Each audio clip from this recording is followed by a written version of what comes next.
অনেক দিন আগের কথা। টম এন্ড জেরি যেই গ্রামে বাস করত, সেই গ্রাম থেকে অনেক দূর পর্যন্ত একটা রাস্তা ছিল।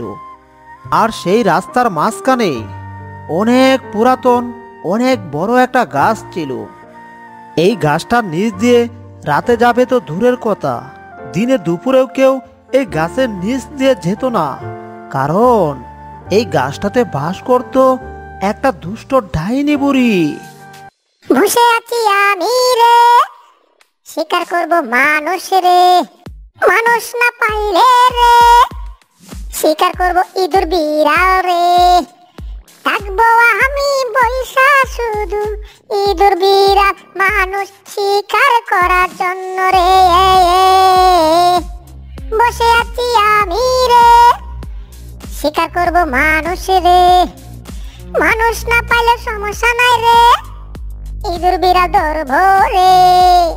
মানুষগুলা চালাক হয়ে গেছে, সব বুঝে ফেলেছে যে এই গাছের নিচ দিয়ে গেলে আমি তাদেরকে ধরি আর গপ করে গার মুচকিয়ে কে ফেলি। এই জন্য মানুষগুলা এখন আর আগের মতো আসে না, আর আমিও আগের মতো আর শিকার করতে পারি না। দেখি আজকে মানুষ না পাইলে সমস্যা নাই, যদি কোনো ইঁদুর বিড়াল আসে রে ভাই, এদেরকে ধরবো আর গপ করে খেয়ে ফেলবো। কথায় আছে না, পেট ঠান্ডা তো দুনিয়া ঠান্ডা। এইদিকে জেরি স্কুলে যাওয়ার জন্য রেডি হয়ে গেছে। জেরি যেই স্কুলে পড়তো তার বাড়ি থেকে সেই স্কুলটা অনেক দূরে। আজকে জেরির কোনো একটা কারণে দেরি হয়ে গেছে। আর জেরির স্কুলে যাওয়ার জন্য রাস্তা ছিল দুইটা, একটা ছিল অনেক লম্বা রাস্তা, আর একটা ছিল বাড়ি রাস্তা। আর সেই বাড়ি রাস্তাটা ছিল ডাইনি বুড়ির রাস্তা। আর তাড়াতাড়ি যাওয়ার জন্য জেরি আজকে সেই ডাইনি বুড়ির রাস্তা দিয়েই স্কুলে যাওয়ার জন্য রওনা হয়ে গেল। এই রে, আমি যে তাড়াতাড়ি স্কুলে যাওয়ার জন্য এই রাস্তা দিয়ে চলে এলাম, এই রাস্তার মাঝখানে তো ওই পুরাতন গাছটার মাঝে একটা ডাইনি বুড়ি বাস করে। এখন যদি ওই ডাইনি বুড়ি আমাকে দেখে ফেলে তখন কি হবে? এইদিকে আবার স্কুলে যদি আমি এখন না যাই, তাহলে তো স্যার পরের দিন আমাকে পানিশমেন্ট দেবে, কারণ স্যার তো আর বিশ্বাস করবে না যে এই রাস্তার মধ্যে কোনো ভূত থাকে। তার মানে আজকে আমার স্কুলে যেতেই হবে। যা, কপালে যায় আসে, স্যারের মায়ের খাওয়ার ভয়ে স্কুলে যাওয়া শুরু করে। এরপর জেরি এ বলে স্কুলে যাওয়া শুরু করলো। আর জেরি যখন গাছটা থেকে একটু দূরে, তখন ডাইনি বুড়ি জেরিকে দেখে ফেললো। আরে আরে আরে, মনে হচ্ছে একটা ইঁদুর আসছে এই দিকে রে। ওরে, আজকে তাহলে আমি একটা ইঁদুর শিকার করব। আরে দেখতে কি নাদুস নুদুস, জিহ্বায় আজকে আমি তেল লাগাইয়া খাবো ইঁদুরটাকে। আহো ইঁদুর আহো, আমি রেডি আছি ধরার জন্য তোমাকে। জেরি যখন হাঁটতে হাঁটতে ঠিক গাছটার নিচে চলে এলো, আর ডাইনি বুড়ি তখনই গাছ থেকে লাফ দিয়ে জেরির সামনে নেমে গেল। আর সেটা দেখে জেরি ঠিক সেখানেই থেমে গেল। এই জেরি, এবার তোমাকে আমি খাবো তাড়াতাড়ি, তোমার আর যেতে হবে না কোনোদিন তোমার বাড়ি। শোনো ডাইনি বুড়ি, আমার দেরি হয়ে গেছে স্কুলে যেতে, আর স্কুলে তাড়াতাড়ি যাওয়ার জন্যই তোমার এই ভূতের রাস্তা দিয়ে চলে আসছি।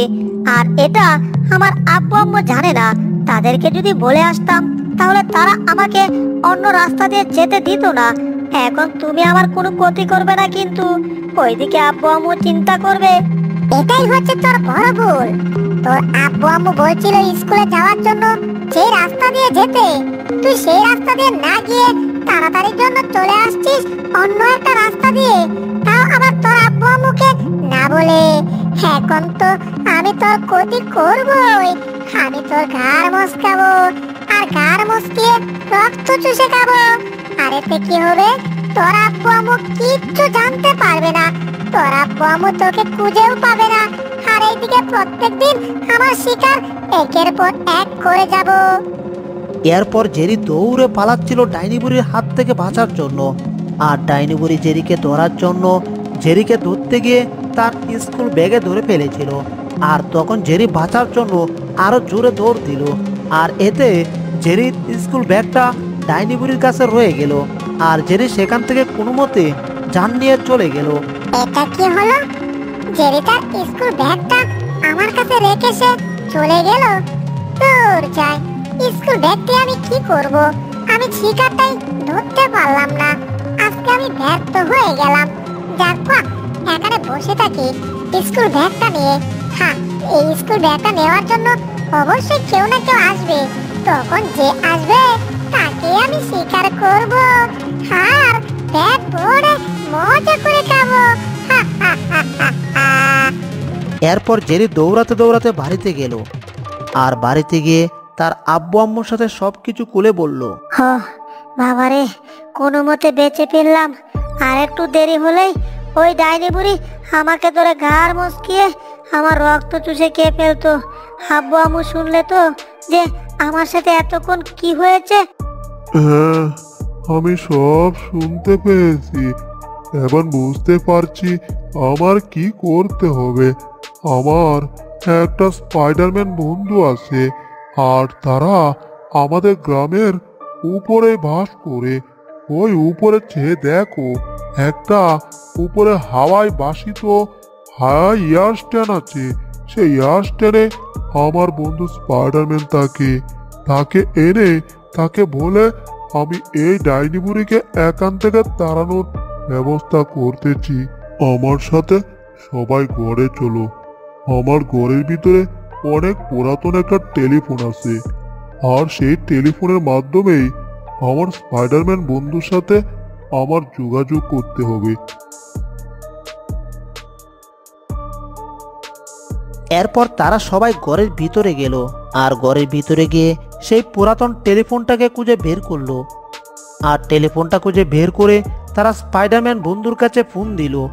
আরে আমার জেসি বন্ধু, হে স্পাইডারম্যান বন্ধুকে তোমার তাহলে মনে পড়লো এতদিনে। আচ্ছা ঠিক আছে, বলো কি করতে হবে।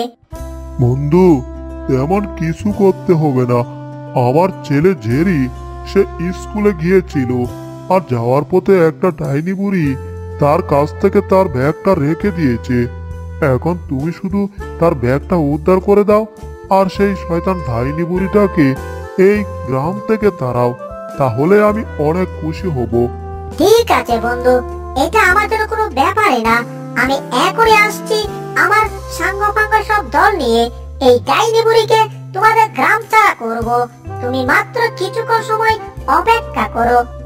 এরপর স্পাইডারম্যানগুলা তার দলবল সব নিয়ে উড়তে উড়তে চলে এলো জেরির বাড়িতে। আর জেরির বাড়িতে এসে জেরিকে স্পাইডারম্যানের সঙ্গে করে আবার তারা উড়তে উড়তে চলে গেল সেই ডাইনি বুড়ির কাছে। আর তারা উড়তে উড়তে ডাইনি বুড়ির গাছের অনেক উপর থেকে ডাইনি বুড়িকে বলতে লাগলো, এই ডাইনি বুড়ি, আজকে আমরা তোর জীবনটা করব থেরিবেরি। তুই যদি ভালোই ভালোই বাঁচতে চাস, এই গ্রাম ছেড়ে পালা তাড়াতাড়ি। কার এত বড় সাহস আমাকে হুমকি ভয় দেখাচ্ছে? আমি তোর গাল মুচকিয়ে তোর রক্ত চুষে খাবো। তুই আমার সামনে আয় দেখি। এই, আমরা তোর সামনে আসবো কি রে? আমরা তো অলরেডি তোর উপরে উঠে গেছি। তুই তো চেয়ে দেখ উপরে, আমরা তোর জম হয়ে দাঁড়িয়ে আছি। উপরে মানে? বুঝলাম না, উপরে গেল কি করে? ব্যাপারটা তো তেমন ভালো ঠেকছে না। একটু গাছ থেকে গাছের সামনে গিয়ে দেখি তো। এরপর ডাইনি বুড়ি গাছ থেকে নামলো। আর গাছ থেকে একটু দূরে গেল। আর একটু দূরে গিয়ে উপরে চেয়ে দেখলো যে অনেকগুলা স্পাইডারম্যান আর সাথে জেরি গাছের উপরে তারা শূন্যকারে ঝুলে আছে। ওরে বাবা, এটা আমি কি দেখছি গো? এ তো দেখি জেরি, আমি যার স্কুল ব্যাগ রেখে দিয়েছি। এ তো দেখি কতগুলো স্পাইডারম্যান নিয়ে আসছে। এইবার কি করি আমি? কিন্তু না, স্পাইডারম্যান গুলাকে ভয় পেলে তো চলবে না, কারণ আমি হচ্ছে একটা শয়তান ডাইনি বুড়ি। আমি এদেরকে এখনই পাকড়াও করব। এখন আমি মন্ত্র বলবো। এই শয়তানের নানির বিয়া আরেক শয়তান নানার সাথে, আর বিয়াটা গেছে হইয়া আমারে না খাওয়াইয়া। আমি এইদিকে পড়ে আছি না খাইয়া। ডাইনি বুড়ি এই মন্ত্র বলে তার চোখ থেকে কিছু একটা জালের মতো স্পাইডারম্যানের দিকে মারলো। এই দেখ, শয়তান ডাইনি বুড়ি আমাদেরকে বন্দি করার জন্য জাদুর জাল নিক্ষেপ করেছে, কিন্তু আমরা তো এত সহজে হার মানবো না। আমরা এই জাদুর জালকে আমাদের জাদুর মাধ্যমে শেষ করে দেব। তাহলে দেখ জাদুর জাল আমরা কি করে শেষ করি। এরপর স্পাইডারম্যান একটা জাল নিক্ষেপ করলো, আর জাল নিক্ষেপ করে ওই শয়তান ডাইনি বুড়ির জালটাকে শেষ করে দিল। এরপর আরেকটা স্পাইডারম্যান আরেকটা জাল নিক্ষেপ করলো, আর সেই জাল দিয়ে ওই ডাইনি বুড়িকে বন্দি করে দিল। এভাবে 5 থেকে 6টা স্পাইডারম্যান এই জাল নিক্ষেপ করে করে ডাইনি বুড়িটাকে একেবারে শক্ত করে বন্দি করলো। ওরে বাবা রে, এ তো দেখি আমাকে কঠিন ভাবে জাল দিয়ে আটকে ফেলেছে। এ তো দেখি এখন আমি আর বের হতে পারবো না। এ তো দেখি আমি কঠিন জায়গায় এসে পাইসা গেছি। এইবার আমার কি হবে? এই শয়তান ডাইনি বুড়ি, তোকে আগেই বলেছিলাম বাঁচতে চাইলে এই গ্রাম ছেড়ে পালাতে, কিন্তু তুই পালাস নাই, বরঞ্চ আসছিস আমাদেরকে সাহায্য করতে। এইবার বুঝবি যে তোর কি অবস্থা আমরা করি। তোকে এই অবস্থায় নদীতে ফেলে দেব, আর তখন কি হবে, তুই নদীর তলদেশে সারা জীবন পড়ে থাকবি। এই না, এই কাজটা করো না। আমাকে নদীর তলদেশে ফেলো না। আমি পানির নিচে থেকে মারা যাব আবার। আমাকে ক্ষমা করে দাও। জীবনেও না, তোকে ক্ষমা করা যাবে না। তোকে দুইটা অপশন দিতে পারি, এক হচ্ছে নদীর তলদেশে ফেলে দেব, আরেক হচ্ছে তোকে আগুন দিয়ে পুড়িয়ে দেব। এখন তুই বল তোকে কোনটা করব। আগুন দিয়ে পুড়িয়ে দেবে মানে? সর্বনাশ, তাহলে তো আমি এখনই শেষ হয়ে যাব। আর নদীর তলদেশে থাকলে তো অনেকদিন থাকতে পারবো। না না না, এটাই করো। আমাকে বরঞ্চ নদীর তলদেশে ফেলে দাও। আমার আগুন দিয়ে পুরা শখ নাই।